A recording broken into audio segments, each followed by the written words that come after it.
Here we are. We did. I told you it was going to be the fastest 3 hours of your day. The next session, I'm excited to welcome back to the program Bob Lanham, head of automotive retail for Facebook. Give me the fist bump. Remember this one? Remember Arsenio Hall? You remember that. Listen, after listening to David and Jeff, I'm ready to put the pads back on and go. I know. They're fantastic. I told you. I told Fantastic. everyone. No, stay connected with those guys. Let's get right into it. I know we don't have a lot of time. We had less time last time, so thanks for coming. Thanks for coming back to maybe clarify some of your thinking. So, we're talking about what you should do in marketing. We're talking about, people are saying, oh, Facebook, Google. Peter Lito even said, I'm not going to talk about Facebook's information or data or quote him because he knew you were coming on. So, can you just tell us? We've been hearing a lot about. It's been all Facebook, or a lot of attention has been going to Facebook and Google. What is your perspective on that? Because you're seeing the front line of the data and the first party information. Yeah, first, thanks again for having me on. I appreciate it. Ask me anything. Excited about this. We've definitely been the talk for a little while. I mean, hopefully we've always been at least a part of the talk. Yeah. But Facebook has come up a lot as it relates to our growth and our usage and the fact that we offer just a great discovery platform.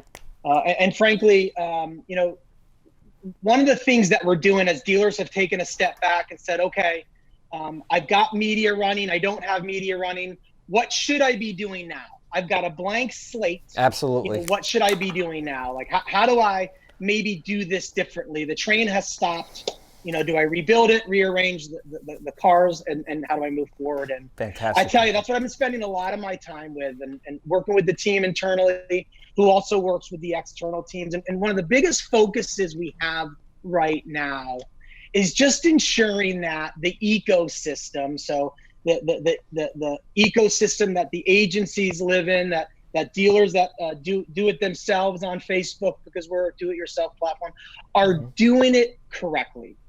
And I'll tell you, we've run a couple of pilots with the manufacturers, and we pushed to ensure that they were set up a specific way. And I'll tell you, when they're set up correctly and they follow our best practices, we're one of the best performing platforms out there. So spending a lot of time just ensuring proper execution. So I know Facebook has a playbook. It's current, it's up to date. Tell dealers. There's something really powerful about you just making something that says, if you use this platform properly, we want to help you use it properly. So many people are using it improperly. It's causing waste. It's causing consumer frustration, right? You're wasting people's time and attention, and it's got your name and logo on it when you're doing that. So tell us about the playbook. Tell us about how dealers can do it properly. It's a great point. I mean, we're at the mercy of the people that are executing on our behalf. Yep. And more importantly, selling on our behalf, because we are not the ones calling on individual dealers. So we have a playbook. We relaunched it or refreshed it at NADA this year. If you just do a search for Facebook's dealer playbook, you'll get to our hub. There's also another document that outlines our free tools. But I always tell the dealers when I'm in the room, I say, listen, I did not invent any of these strategies. I wish I was that smart. I invented 0 of them. In fact, they're strategies that you all have been running since the stores opened, or since the first advertisement from JW from drawing a blank on the agency that first ran the first car ad. I said, they're just strategies that you never realized you could execute on Facebook, because again, it's not explained correctly. So we have a brand strategy, probably as important as ever right now to run a dealership brand or experience, campaign. We have an intent campaign, or one that drives people that are showing intent to purchase, right? Using a lot of data in our machines. We have a CRM strategy. We know dealers know CRM better than anybody. So we have a CRM strategy, and then we have an event strategy. Believe this or not, people really like to know what's going on in their community, and events is actually one of the biggest products used on Facebook. So we tell them, post your events, post the events you're sponsoring, local Little League, local food truck day, like whatever it is, post those for. It's a full funnel strategy. Again, strategies they know well, they've been running for a long time, just run them on Facebook. So, yes, I agree. Can you talk a little bit about, just give like a quick paragraph on each of those 4 strategies? Because I think some dealers, one of the things I like to do is to educate people on what it is, at least enough education so they don't have to fully flip it to someone else and trust that that person knows what's going on. I think oftentimes, if an agency has all the information and the dealer doesn't have any, that's when there's no accountability. And that's so, if we could just give a cursory level of understanding of this 4 funnel strategy, what is a brand campaign? Yeah, and if for any dealer that's listening, these are great questions to ask the agency that you use or your internal marketing team. So the first strategy is what we call a why buy here. Why should I buy from dealer A versus dealer B that has the same product and is only a few miles extra along the way? Mm-hmm. It's a brand strategy. It's, again, why should I purchase from you versus another particular dealer, maybe of the same brand or a different brand? Yep. Right. We've seen that research has telling us that it's experience over price. I know price plays a big role still, yep, but it's that experience part. So this is a differentiator, right? A differentiator. Why are you different than what? If you're both Chevy dealers, that Chevy dealer definitely needs to understand why they're different than all the other Chevy dealers. So let's talk about that.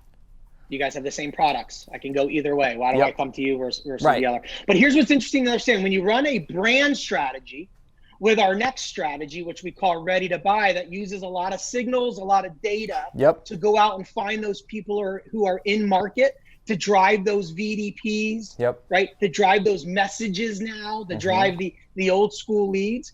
When you run a brand strategy while at the same time running that lower funnel strategy, you actually might see more engagement, right? Think of it as taking an up. It's how you take an up. You have to sell yourself first before you start selling the car. It's the same concept. Yep, great. And you call that intent. So intent. There's it's brand, a why buy here. Move into intent, right? These are people that are in market. And so an intent campaign. And that's running content to the people that have been hand raisers digitally saying, I'm looking to buy a car, I'm in market. We call it a ready to buy strategy. So it's retargeting people on your website. It's also using other data to find people that look like people that are on your website who are also showing behavior intent that they're interested to purchase a car. And then that third strategy is CRM, yep, which is not only loyalty, but it's also retention, right? Or retention and loyalty. It's both sales and service. It's used. I mean, the best audiences a dealership has is their own. It's their DMS or CRM data. We can take databases and match them to profiles so that dealers can specifically market specific messages just to those people. It's, I'll boldly say it potentially, and I have to use the words potentially, it potentially could be one of the most profitable strategies a dealer runs. And anyone that has run a CRM campaign on Facebook knows why. And very low cost, very high return. And the final strategy was an event strategy. You explained that a little bit. So again, this is just talking about creating events, highlighting events that you sponsor, that you're a part of, or maybe just community events that you maybe didn't have to sponsor, but you're part of the community. Believe this or not, people care about events and businesses posting events. We have a platform that aggregates events in certain areas. So people always say millennials aren't on Facebook.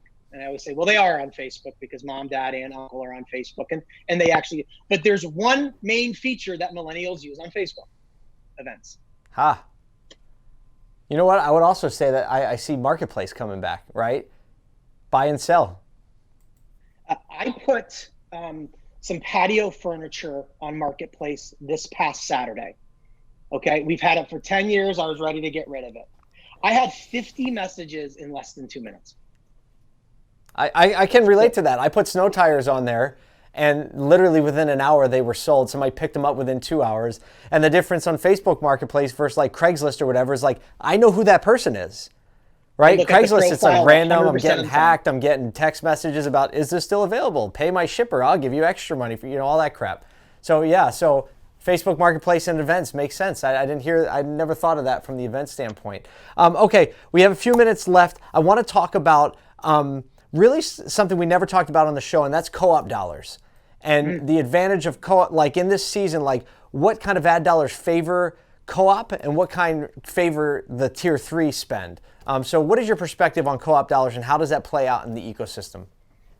Co-op dollars are fantastic, and it's fantastic that the manufacturers, even offer the program to be able to have dealers get reimbursed for advertising done. And when co-op dollars are used correctly, what a way to maximize dollars spent to cars sold, right? I mean, you truly can really, I don't want to say get to a net zero on marketing costs, but really lower your marketing costs through co-op dollars.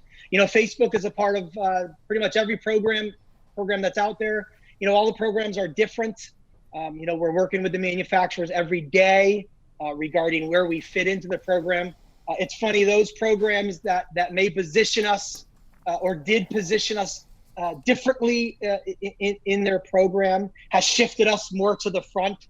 A lot of it has been from dealer demand, questioning, well, I need to buy Facebook now over another medium because that's where people are. So it's a good thing. You should definitely do a follow-up on co-op and OEM programs because it truly could help dealers' cash flow. And when utilized correctly, it's truly an investment and it's not a waste. It's not an expense. I am going to take that advice and we are going to do that. Bob, any parting thoughts? If you're looking at dealers, you're looking at industry partners, what is your encouragement to the industry? What should they be doing? Run full funnel strategies. Run a brand strategy. You will watch your lower funnel strategies improve. Think of it as taking an up. You would never take an up and say, hi, welcome to Toyota Sarasota. Can I have your name, number, email address, and are you buying from me today? You wouldn't do that. What you would do is first say, hi, my name is Bob Lanham. Thank you for coming to our store. I'm looking for, you would sell yourself. You have to sell yourself first. Run a brand strategy, watch your lower funnel advertising increase. Just do a search, Facebook Dealers Playbook, and it's all there. Awesome. We'll make sure we link it up too in the follow-up emails. Bob, it was good to see you, and thank you for spending some time sharing your insights with us today. Anytime, man. Appreciate it. Thank you. Talk to you soon. See you, bud.